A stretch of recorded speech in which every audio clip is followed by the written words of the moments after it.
Welcome to Into Theology. I am joined with Owen Anderson and Ian Clary today, and we're doing something a little bit different than normal. We normally talk about the theology of great books or great theological books, and Job is one of them. Today we are going to talk about Job. We're going to talk about it as a great work of philosophy in the ancient world. We're joined by Owen Anderson, who's writing a book on that topic. We'll talk about that in a moment. As we get going, though, Ian, I want you to, as we talked about, to read a part of Job chapter 3 to kick us off with the text. Yeah, so we're going to kind of start things off here by just considering Job's lament. And, this will kind of lead us into a discussion of what the heck it was that happened to this guy. His lament had nothing to do with Winnie the Pooh. All right, so Job 3 and verse 1. After this, Job opened his mouth and cursed the day of his birth. He said, "May the day of my birth perish, and the night that said, a boy is conceived. That day, may it turn to darkness. May God above not care about it. May no light shine on it. May gloom and utter darkness claim it once more. May a cloud settle over it. May blackness overwhelm it. That night, may thick darkness seize it. May it not be included among the days of the year, nor be entered in any of the months. May that night be barren. May no shout of joy be heard in it. May those who curse days curse that day. Those who are ready to rouse Leviathan. May its morning stars become dark. May it wait for daylight in vain and not see the first rays of dawn. For did not shut the doors of the womb on me to hide trouble from my eyes." So, that's part of like this great lament in all of chapter 3, that Job is sort of praying out loud, or crying out loud to those who could hear him about this condition that he's in. And so that's what we want to talk about now, kind of on a philosophical level, is what it was that happened to Job. And so having somebody like you, Owen, here, I think will be really kind of insightful. So I'm going to turn it over to you, Wyatt, and you can introduce our guest. Yeah. Just quick broad question. Do you think this is in any lectionary readings for Sunday? Actually, Job was used. I think we talked about this. Job was used as Lenten reading in the traditional church. Yeah. Oh, okay. Yeah. Fair enough. Okay, so let's get to Owen Anderson because we need to explain why you're joining us today. So Owen, I'll let you explain. You wrote something on the philosophy of Job. So what did you write? Who are you, and why are you qualified to write something on Job? Yeah, the last part especially. Maybe not why you're qualified. Why you That's want a tough one. I don't know if I want to know. So I'm a professor of philosophy and religious studies at Arizona State University, and I teach philosophy and philosophy of religion, especially, and classes like Religion in America, Introduction to Christianity. So I've had books in all of those fields. I turned to Job for this book, and I titled it. Do you mind if I show it? Yeah, go ahead. The book is available. Job, and I subtitled it A Philosophical Commentary, because whether I'm going through the philosophy of religion and the problem of evil, or I'm going through Introduction to Christianity, Job stands out as really the best statement and solution of the problem of evil. And I hadn't found a philosophical treatment of it. So I wanted to fill that gap and treat this as if it was a philosophy textbook. And so let me explain what that means, because Christians would believe it's inspired. But for the purpose of analyzing as a philosophy text, I'm not sure that adds or subtracts one way or the other. Just look at this and say, what arguments are being presented? And in that way, it's almost a bridge between general and special revelation. I made the case, this depends, I guess, on one's dating of Job, but assuming Job was early in human history, that really, I think Job's the first philosopher. I think most people would probably think he's living before Thales. So even if you think he's if you take a younger side, or more recent, I guess, side of Job, you'd still think he's before Thales. So he's before the Greek philosophers, and I think he's wrestling with really the philosophical problem that faces all of us. So there's lots of philosophical problems, but the one that gets us personally is this problem of suffering. And so we see that with Job, and then the book itself is a dialogue. So you can say, well, this is like a Platonic dialogue. Well, no, the other way around. The Platonic dialogues are kind of like Job. It came first. And so we see views being presented, arguments being given, and then being objected to, refuted. And there's a buildup in the book. So for that reason, I said, yeah, we need to have a philosophical treatment of it. Now, that's not to say I don't think it's also inspired, but I think this adds all the more to it. It's like an a fortiori argument. How much the more so do we see that in this book? So that's how I filled it. And yeah, in terms of credentials, I don't know, maybe I have none, but my credentials would be, having taught the philosophy of religion. This is my 9th book, and I'm also a adjunct professor at Phoenix Seminary for the last 7 years, where I teach philosophical theology. So I bring all those things too. And I think I bring there for a unique view. Like, this is not a linguistic book. I don't get into the details of Hebrew, and it's not an archaeology book. I'm not getting into some new proof of when Job lived. It's a philosophical book.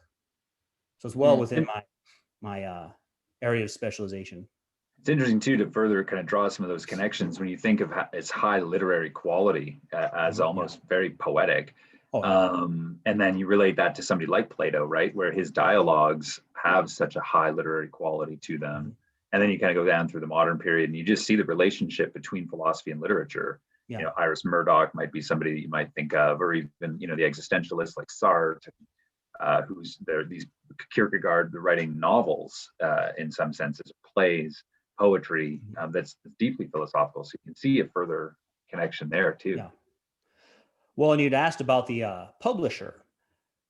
It's published by Logos Papers Press, which is an imprint of another publisher, Public Philosophy Press. And this is the first book with Logos Papers Press, but Public Philosophy Press has a number of books out already. And Logos Papers Press is connected to Logos Theological Seminary here in Phoenix. And that's been going for about a little over 25 years, with the goal of training up teachers in various areas of life, whether it's in the family, you need to be able to teach your family, or in the church, or in K through 12, or in college, both Christian or secular. And the doctrinal standard for the seminary is the Westminster Confession of Faith. So you will see in the commentary I reference that one of my endorsements, I think I got some really nice endorsements, and one of the endorsements said, this one thing about this book, it is philosophical, but it won't scandalize Orthodox believers. It's within what is called magisterial Protestantism. So the Logos Papers Press takes the first line, especially of the Westminster Confession, that the light of nature and the works of creation and providence do reveal God, so that unbelief is without excuse. And that's a theme, I think, in the book of Job. So I have just a quick kind of follow-up. So if Job is, let's say, the first recorded or written or extant philosopher that we know of, like you have the book of Ecclesiastes too, which is often viewed a little bit early. And Ian and I were talking about it. It reminded us a little bit about some of this kind of philosophical dialogues in the schools, because I think the idea of the Kohelet is someone who's within a sort of group of people, and there seems to be discussion going on. The way in which Ecclesiastes is actually framed is sort of like how people talk. It's not like a finely tuned thesis, 4 or 5 points conclusion, but rather kind of a more conversational tone. Yeah. So I guess Ecclesiastes and Job maybe are kind of two books, would you kind of say, that share this sort of philosophical point of view? Yeah, if somebody was to want to argue that point, well, this one's, I think Job was before Solomon, but if you have some argument back and say, no, I don't think so. Ecclesiastes is doing something very similar. And also the Psalms. I mean, in my commentary, I reference how many times there's parallels with the Psalms or Proverbs or Ecclesiastes. So contrast the Greek philosophy with simply summarizing philosophy this way: the beginning of wisdom is the fear of the Lord. And someone will say, well, that's more like faith, not philosophy. So I'm okay taking that burden. I'll show you why. No, that's actually the beginning of philosophy itself. And if we begin to pursue wisdom in some other way, we won't get there. So we read already Job 3, which is this kind of harrowing poem where the author wants to basically die. That's how the book begins, at least outside the narrative framing. So if we're going to look at a book like Job as a work of philosophy, like what does that mean? Like, what does that mean for the reader? Like, what does that mean practically? Like, how do you read Job that way? Yeah, let's think about that. Just because even before 3, just getting into the story, you're all of a sudden presented with this heavenly conflict. Mm-hmm. And that part you might say, I'm not sure I relate to that. Like, I'm not sure Satan is having any interest in testing me personally, right? Well, I think that's part of what's going on here. It's sort of like Job. If Job's at the best, at the pinnacle, and he can be brought down, then any of the rest of us can also, right? It's like seeing a big prize fight, top of the class. If this guy could be beaten, then I can be beaten because I'm much further down the line than him. So, and it's interesting that God brings up Job, right? Not Satan. Mm-hmm. Satan presents himself as going through the works of God. I've just been going through considering, what's Satan doing with himself? I think there's parallels here, which I draw out in the book, between Genesis 3 and Satan here. I mean, it's the same tempter and the same kind of temptation. And he says, have you considered my servant Job? And I make that a theme in the book. Because Satan should consider God's servant Job, and we should consider God's servant Job with what's about to be revealed. So the test that happens to Job is a revelation. At one point, he even says, I wish this could be written down in a book. And it is, and it's a testament to the entire world of what happened and the revelation, not just about Job, but particularly about God and what God did. So Satan here, just like in Genesis 3, brings about his own ruin. And so I think we can relate to that in some sense and consider my servant Job. And then that gets us into chapter 3. And it's worse than what you said, actually, Wyatt, because you said he wishes he was dead. And I think about that with like Hamlet, who's really having a hard time in life. And he's trying to decide, hey, is it even worth going on? And then he thinks about how it might get worse when I die. But Job goes back a step further. I wish I hadn't even existed. Because if this is what the world is like, if the world is so mismanaged, I don't want to be a part of it. It's not just now I want out to go to a better world. This is supposed to be a good world. I'm out of this one, right? So that's quite a statement. And I think it pushes the Hamlet problem even further. It sounds to me like you're talking, or you're hinting at least kind of also like a problem of natural evil. There's a problem in this world in which things are not how they ought to be. And yet the framing of the book of Job, as you mentioned, is God in heaven talking with the accuser, Satan, and kind of overseeing events on earth in which natural evil occurs. Yeah. So does the book of Job, does it resolve the problem of evil? Yeah, well, I think it does. I think it gives an excellent solution. And I that think was that's a really one of the main quick answer. Sorry, What? just a quick side note. This is like the main problem of humanity. Yeah. Does it I answer think it? it does. Well, what's unfortunate is some of the common answers, which I'll talk about in a minute, Okay. which don't do justice to the book. And because of that, make it so it's not considered. Like they actually are a hindrance to considering God's servant Job. One example is that the solution is God can do whatever he wants. He just shows up, flexes, and Job has to say, hey, sorry about that. And there's the believers' use of that solution, and also unbelievers use that solution. Like that's Carl Jung's solution also. So I argue against that view. I don't think that's ultimately what's going on. So is he anticipating the nominalists and the voluntarists and saying, hey, like God can do whatever he wants, Yeah, and that kind of solution, yeah. So I think does it? So yeah, why you were asking too about natural evil? I think that's a tension in the center of the book. All three of his friends are wrestling with versions of the relationship between moral evil and natural evil, and they're on the side of if you did moral evil, then you're punished with natural evil. Now, I don't think that's the order taught in Genesis 3 when we first had natural evil, right? Because there wasn't always natural evil. It comes in the curse after sin. And so a couple of things I say at the beginning of this book is if you don't really understand what's going on in Genesis 1 through 3, you're not going to understand Job. And if you don't understand what's revealed in general revelation, you'll miss the solution in Job. Like Carl Jung didn't understand what's clear from general revelation, so he misses it. Hey, can I ask you a controversial question that's a bit of a side note because you brought up Genesis? Yeah. Did animals die before the fall? Yeah, that's really interesting. Because you don't have to answer it if it's way outside. There's no death before the fall. What about bacteria? Like no bacteria ever died. Did Eve step on an ant by accident? That kind of thing. Yeah, right. Well, minimally, it's not just Genesis, it's Isaiah promising us that in the end, the lion will eat straw like the ox and lay down with the lamb. So minimally, it seems that that's not a new thing. That's a return to the way it was. Lions aren't eating other things; they're eating the green. But do they ever die of old age? I think death for humans is different than death for animals. Aha, that's a good point. Why? Way. The need to make sense of it and have meaning. For animals, it's just a practical problem, how to avoid dying. And we have that same problem. But then humans up the problem to not only do we have a practical problem that I don't want to die, but I have an existential problem of where's God? Why did God make me so I die? Animals don't wrestle with that one. So in Job 39, there's this fascinating passage at the very end of 39 about an eagle. And, it talks about the eagle and so on. And then it says this in verse 30 of chapter 39. His young ones suck up blood, and where the slain are, there is he. And this is in part of, God is Lord of nature. 39:30. I just find it so fascinating. So it starts in 26.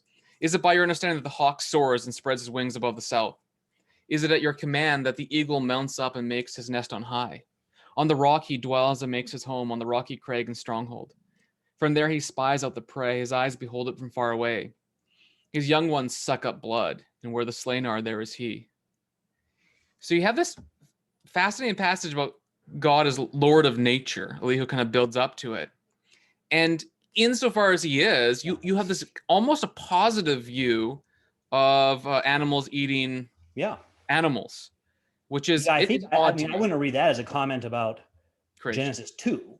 I'd read that as a comment about God imposed natural evil. And so this is a direct... Hold on. You got to explain what that means. How does God impose natural evil? Yeah, Genesis chapter 3, after death, after sin, right? The world becomes filled with natural evil, including your own death. So why isn't God the author of sin or evil? Well, death and physical death is not a moral action, right? Sin is moral choice.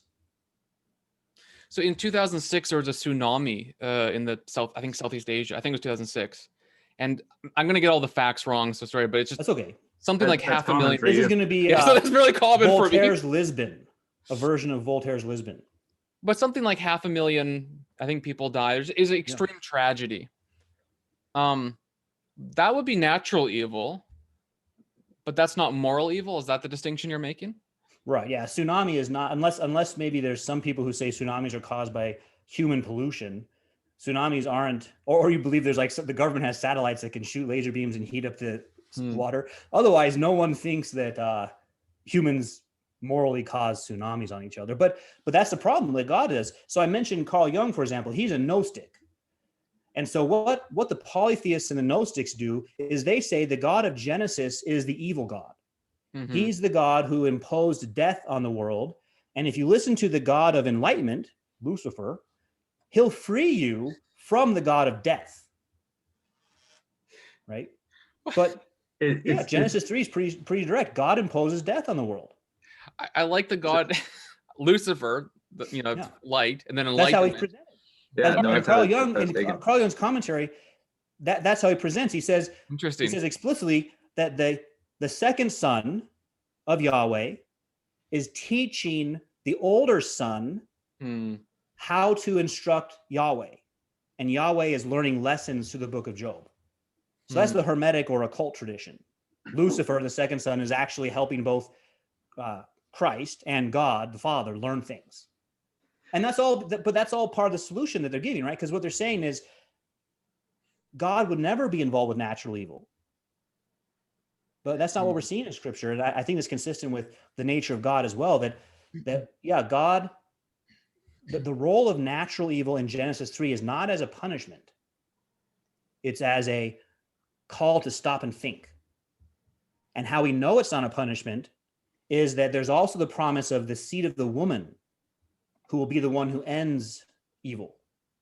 Whereas if natural evil was the way that you're punished for your sin, then you've already paid for it. You don't need the seed of the woman. Yeah, that's a good point. So so Jung is saying, that lessons need to be learned here, but he's obviously got the wrong people involved in who's learning and who's teaching. So you then kind of articulate really right off the bat in the book, in your commentary, on what is the main lesson, or what is it that Job himself and Job, the book, is trying to wrestle through. So I'm going to read you a quote, and then I just kind of want you to unpack it for us a little bit. So the book of Job, you say, is about meaning. What is the meaning of life, and what is the meaning of suffering? We're going to treat this book as a dialogue that requires us also to enter in and make the content our own. Meaning is a universal problem, which makes it all the more striking that the book of Job is given at this early point in human history. Job wrestles with a problem that has touched everyone. So why meaning? Yeah, making meaning or making sense of the world, understanding, that's the uniquely human problem. It's what distinguishes us from animals, right? So, and we can go along not even thinking about it until our life plans are interrupted by suffering, right? So I think that C.S. Lewis is the one who said that, right? Suffering's a megaphone to a deaf world. Now, I've always wondered about that, because if it's a deaf world, that's actually cruel to use a megaphone, right? That's not going to help. But the idea, you get the idea. Don't be technical. You get the idea, which is, yeah, you're going along, and all of a sudden, bam, you're hit with suffering. And say, well, I don't deserve this. How does this make any sense? And so you'll see that. I mean, that's a universal problem that you'll find the world philosophers struggling with. I mean, you're probably familiar with the Babylonian Job, right? There's a text, and there's debates about, is Job just stolen from the Babylonians or vice versa? But yeah, the Babylonian Job, I would just take it as a separate example, because Babylonians are humans too who wonder about this problem. And his answer is actually a lot like the way that people usually read Job. The Babylonian Job's answer is, I guess I just have to do whatever the gods say. I can't make sense of it. It's interesting. Before we started recording here, you mentioned how Job has a kind of correspondence to Viktor Frankl's book, Man's Search for Meaning. Yeah. Which really kind of is getting at this idea. I mean, that's such a powerful and profound book, yet it's in so many ways flawed. Well, where does it grow out of? Why do you write that? Yeah, well, yeah. What is the context, right? He's here. He is. He's a Jewish psychoanalyst in the mid 20th century. He's in Auschwitz. Yeah, and he's observing his fellow inmates in the camp, and he makes a very powerful observation that those who have a sense of meaning, even in the midst of their suffering, will generally speaking get through the suffering. Yeah. And he said one of the tells for those who gave up any kind of sense of hope or meaning in the midst of their suffering, the tell would be that they would actually take out their hidden cigarettes and they would smoke that last cigarette. It's all done. Then they'd eventually die. This is the last piece of pleasure in this life that they're going to experience. They smoke it and then they die. Yeah. But it's powerful that those who have a sense of purpose and meaning in the midst of it all, they're the ones who can get through. And so that seems to be the correspondence that you're making there. Yes. And I think that's what's powerful about what Viktor Frankl is doing. And he also ends up trying to relate it back to the Logos itself. But then we have to look at the details of how because there's getting through it. Like there's some greater purpose, and that gets me through it. I think there's more to it going on in Job. But the other side is, with Viktor Frankl, the other pair is silence, right?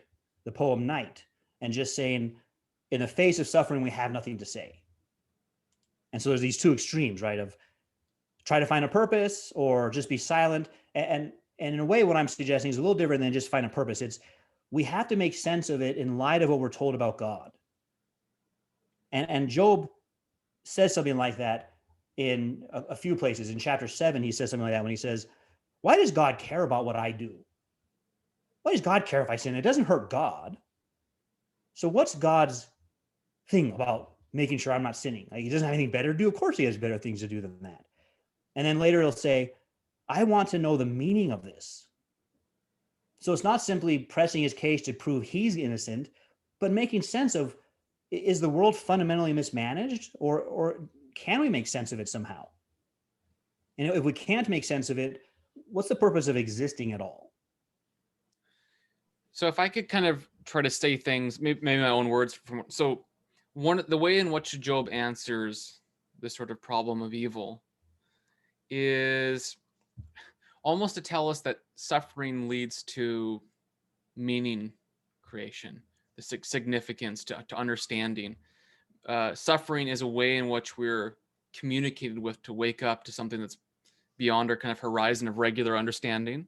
Is that part of the answer? Is that one way you put it? It could be. We'll call that the greater good answer. And there's Okay. lots of variations of this, which is that somehow suffering leads to a good. So there's the soul-making version, which says, because you like if there weren't houses burning down and killing children, there wouldn't be brave people running in to save children. So it creates things like bravery and courage and patience. Or there is the version maybe you mentioned, like it makes me consider things I hadn't considered before. Or I think Plantinga says, we don't even have to tell you what it is. Just for all we know, there's a greater good. And so the problem of evil is not actually a logical problem. So it all depends on what the greater good is. I think. I don't think we can go with Plantinga and say for all we know. I think we have to fill it in specifically, and why. You have to show that the kind of suffering that's done is necessary to lead to that greater good. Otherwise, God is being gratuitous and making you suffer, and you could have got it some other way. So I'll just state it what I think it is. This might ruin it. Now people will say I don't have to buy the book. You should buy the book. I think the greater good is, which is the greater good is the knowledge of the glory of God revealed in his works. And that's both the works of creation and providence. But it's complicated by our self-deception about our condition and our self-justification to others about our condition. So it's at that point in Genesis 3 that God imposes the curse, right? At first, they have an inner feeling of shame and they cover themselves. That's a picture, I think, of self-deception, because they could have had an inner feeling of shame and repented. Said, look what we've done.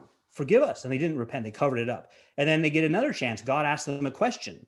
Says, where are you? I don't think that's an information question for God. Like, hey, where are you at? It's the existential question. Where are you? And again, they could repent, and they don't. They blame others. They justify themselves. Then it's interesting. God doesn't argue with them. Like, how often, if you have a friend who you know has done something and they're justifying themselves, how bad do you want to just get in there and argue? God doesn't argue. Just it transitions right from there to the curse and the promise. So the story here is not just that we need more information about God. The story here is about our condition. We already have all that information we need from creation. But not only have we ignored it, we've deceived ourselves and others about that. And it takes this kind of suffering to tear that away from us so that Job can finally confess, now I see you. So that's, I think, where the solution is. And that's why this is necessary. And that's a fixed piece. There's certain fixed piece in a philosophical argument. I think one of the main ones for Job is he repents. You don't repent of something that's not a sin. Then you just grow. Say, hey, thanks for the information book about creation, God. Now I know a lot more facts about the animals. This is wonderful. No, Job thinks he sinned. And he repents of it. And he has to offer a sacrifice. And there's a sacrifice offered for his friends. Vicarious atonement is pictured there. Your sin ultimately is not going to be covered by the animal dying. So we have all that. That's why I say it's like a bridge into our need for vicarious atonement. It's interesting that you're talking about knowledge too, because in the end there, when he does have that repentance, he speaks a lot about now I know, right? Like there's, and it's not merely, as you say, epistemological, but it is existential. You know, the fundamental problem that humans have, even before our fall, is knowledge of God. Like God is fundamentally incomprehensible. That's why revelation is so important. Natural revelation is so important, because it's going to reveal the incomprehensible God. Yeah, we only know God as he's revealed himself to us. Right. We know him as by his effects and those sorts of things. And so knowledge seems to be like this really big issue, you know, coming into the conclusion of Job. Exactly. That's a great, the philosophical aspect of that. Because it's interesting, right? In one way, you could say when the dialogue with Job begins, God, just answer his question, right? He asked a question. You're God. You could probably answer it in 3 sentences and give a great answer. But he doesn't. He asks Job roughly 70 questions. And they often begin this way, have you considered? So what I think those are doing is exposing the human condition of thinking we know when we don't know by asking a question. That's where this is. I don't even want to compare it to Socrates because this is divine. This is God himself. But was the earthly thing Socrates said he was doing, right? Exposing people who think they know and don't know. Here we have God himself What does God do when he speaks to Job? Does he defend himself, God? Does he give a quick argument? No, he says to Job, to get Job from there to chapter 42, have you considered this? Have you considered this? And that exposes that Job thought he knew and he didn't know. And it's all from general revelation. He doesn't say, did you read Matthew chapter 15, right? So all, have you considered this about creation, and getting into some pretty fine details about it, which is what we're called to do. The works of God are glorious, from the greatest to the least, the details of them. And the more you know about it, the more you know the glory of God revealed. So it seems like with what you're saying, you think about like epistemology, like how do you know kind of questions. Job both needs to experience nature, suffering, but also receive special revelation. So how does Job, like, how would you clarify how Job comes to know what he needs to know? Like, obviously God reveals himself at the end and talks to him, but how does the prior experience contribute to his knowledge? Like, what is the interplay there? Yeah, there has to be a process. I think the theological phrase is conviction of sin and death. There has to be a process that the one word is humbled. You'd be humbled before God for pretensions that you raised up against God. You thought you knew and you didn't know. And you basically get put flat on your face and all you can say is, my God, forgive me.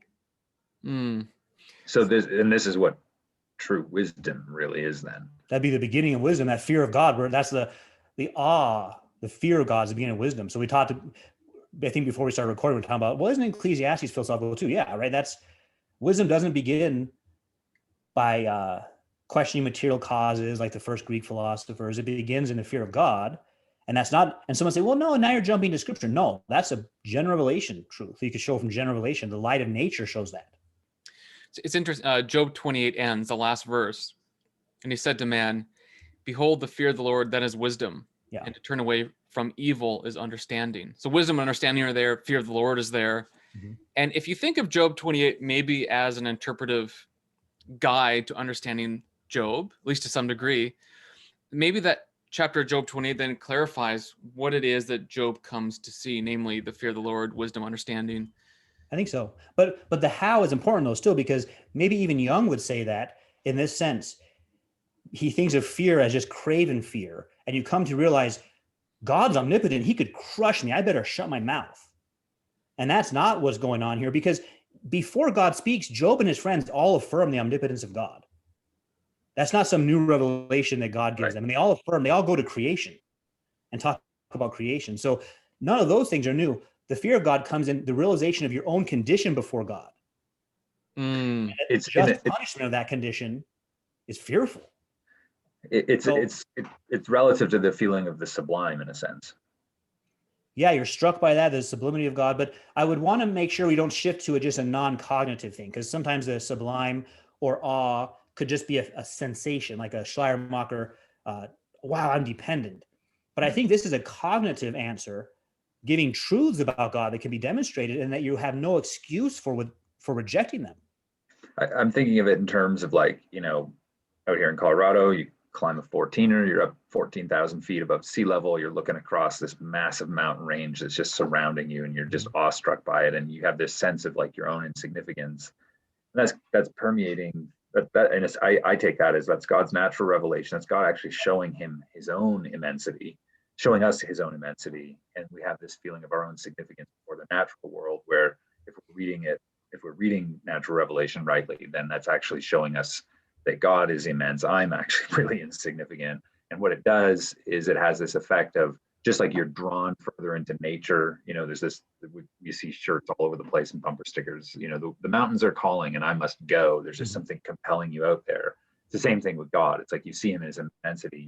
There's this fear, but then it's like attraction that kind of draws you towards it. Yeah, So I think that's right. But think about, I think there's Buddhist study centers in Boulder.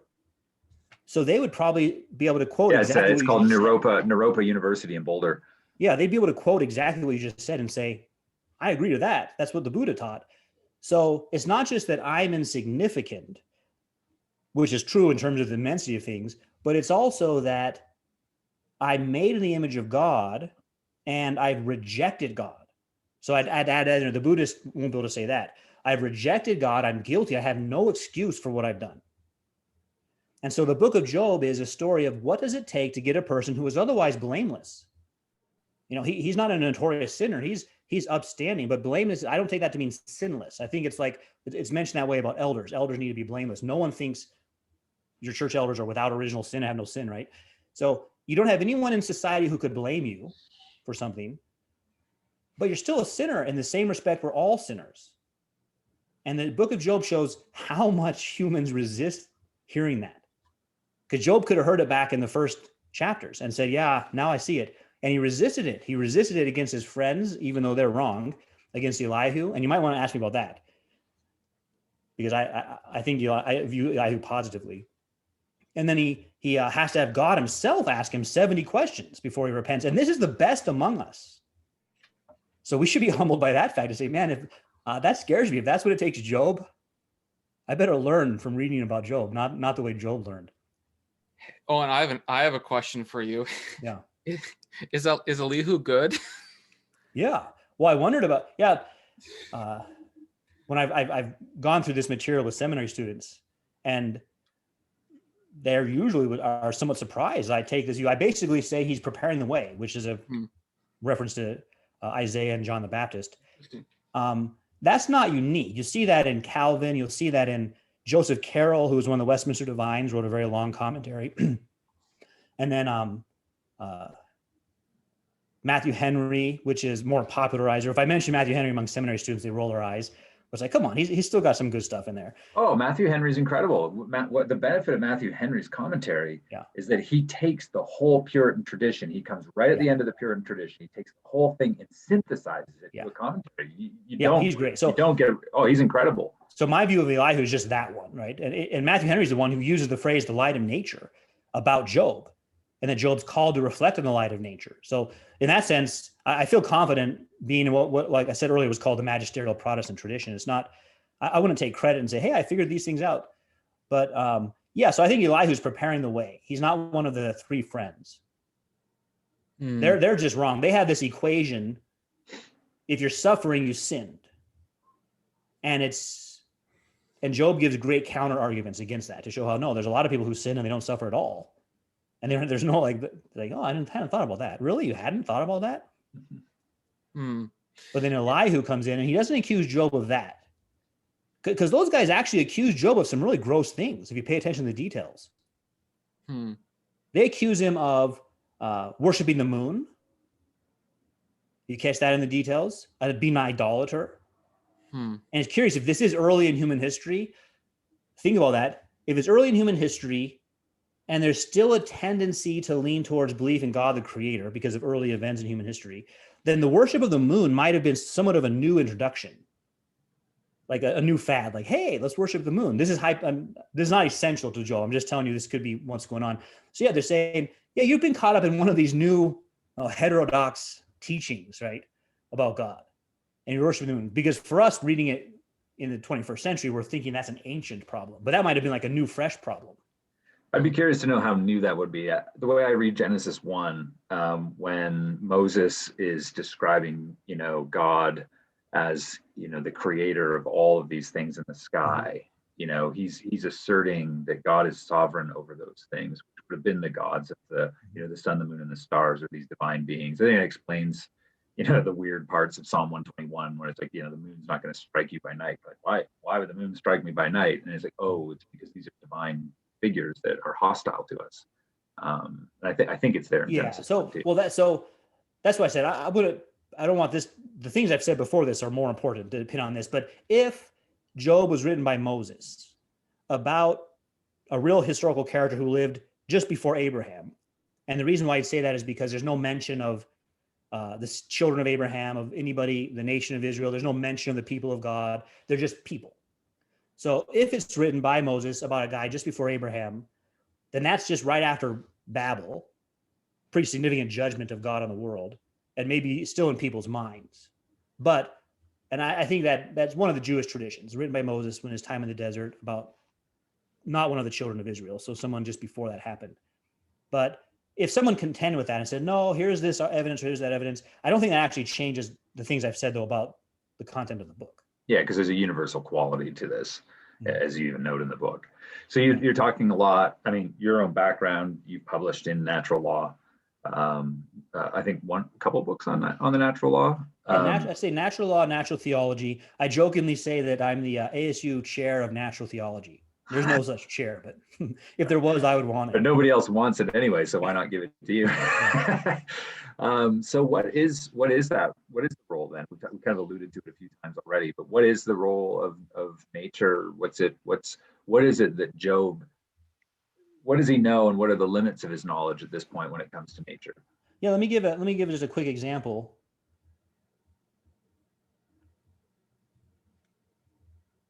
Of what we could know from general relation. This is in chapter 21 of the Confession. Here's chapter 21.1. Think about what this is saying. Each part of it, it says, the light of nature shows there is a God who has lordship and sovereignty over all, is good and does good unto all, and is therefore to be feared, loved, praised, called upon, trusted in, and served with all the heart and with all the soul, with all the might. That's the first sentence in part one. All of that is known by the light of nature. So that's why I say it's not Schleiermacher. It's not just I have some inner sense of dependence. No, you can know, because if you connect this up with question 4 of the Westminster Shorter Catechism, when it says, no, there is a God, that means you know that there is a being who is infinite, eternal, and unchanging in being, wisdom, power, holiness, justice, goodness, and truth. The light of nature shows that. That's a lot, right? And we've rejected it. That's what gets us into Romans chapter 1.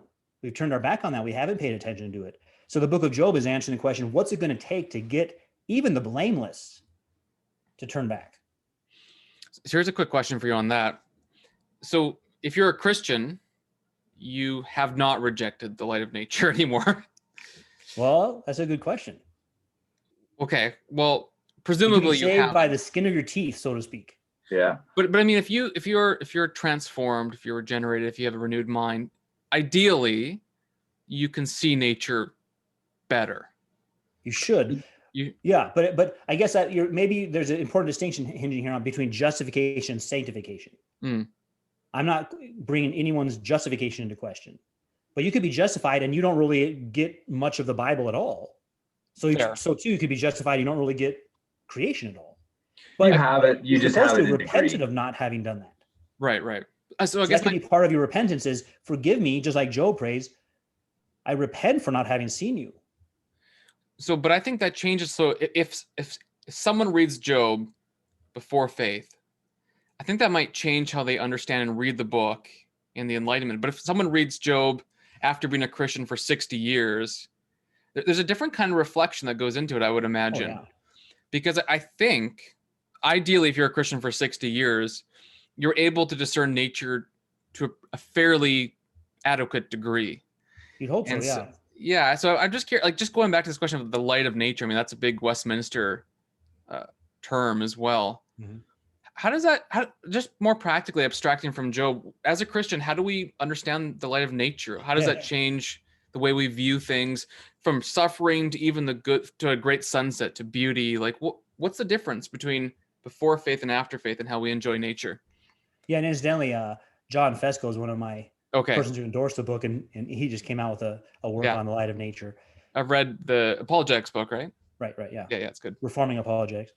So, how does that change it? Well, again, I guess one distinction I'd make is, again, between the non-cognitive and the cognitive. It's not just an awe of God in a feeling sense, but it's like what the Confession did. It's propositional. You can say, God, this part of creation, that's why he gets into the details. And he doesn't give us the answers. He says, have you considered this?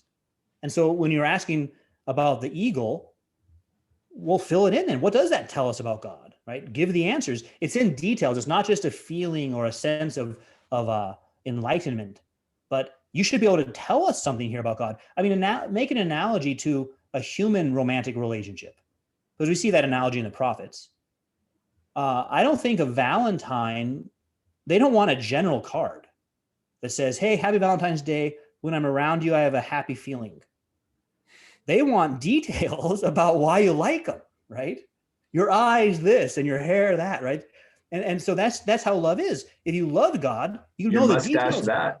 Yeah, this is great, right? So if you loved God, you'd know the details about who God is. That's why I love that sentence ends with that from Moses, the love of God, right? Not because that's not, someone would say, well, that's the Christian. The Christians are about love. No, Moses said you need to love God. Mm-hmm. The law is summarized that way. So moving to back to what we were talking about before with Viktor Frankl, because I was blown away by that book, but I was also really frustrated by it. He develops this whole kind of therapy that he calls logotherapy. So we noted the logos there, and obviously he can be, he's Jewish, so he's not going to be thinking of, Christianity as a great way forward necessarily towards, any kind of therapeutic help, but nevertheless, it was amazing to me that he didn't even like reference John 1, in the book. Obviously, you got the Logos with Heraclitus and the Stoics. I was just going to say, like, yeah, if we get excited every time the word Logos shows up, we'll get too easily excited, right? Exactly. But so it seems like maybe Job kind of, and it's interesting. It's a book of the Jewish canon. And Job is kind of entering in, and he doesn't use the language of Logos per se, but it's definitely there conceptually, and it is tied to Christ. We read it in terms of our greater New Testament canon. So you have these statements along the way, and need for a mediator, talking about his Redeemer that lives. So how do you think then that Christ actually plays into this philosophical reading of Job? Yeah, there's some commentaries that really try to have a close connection, like almost a one-to-one with Christ. It's all foreshadowing Christ. I think it is in the same way Genesis 3 is, that the seed of the woman will crush the head of the serpent, with more detail than that, though. But I think it is, right, because the book begins and ends with a sacrifice. So it begins and ends with vicarious atonement. You can't think that would just be the animals. I mean, Peter works us through that argument in the New Testament, right? Clearly, this foreshadows something else, a different sacrifice. So you have that there. Then why Job is suffering, I don't know. This is where I don't think the one-to-one connection works, because Job actually has sin, and his suffering for him is a call back to God to stop and think. Whereas I don't think that's why Christ suffers for his own. So for there, I think he's the paradigmatic sinner. I use this phrase, root sin, in the book. And what I'm making obviously a connection to plants, right? The root of the problem versus the fruit. You can nip off the fruits and you haven't stopped the weed. And root sin, I define the way Paul does in Romans 3, as not seeking God. And all the other sins we think of that pop up are connected back to that. And so although Job hadn't done those fruit sins, he, like all of us, didn't seek God as he should have. It's sort of like when we talk about radical depravity, the idea of radix, which gets at root, and it's kind of like at the core, the kind of grounding of who you are, orientation of who you are. Yeah. So I think this shows us a few things that are clearly preparing the way for Christ. It shows us the human condition, both in sin, but also in self-deception and self-justification. It shows us how natural evil is used to bring about that humbling.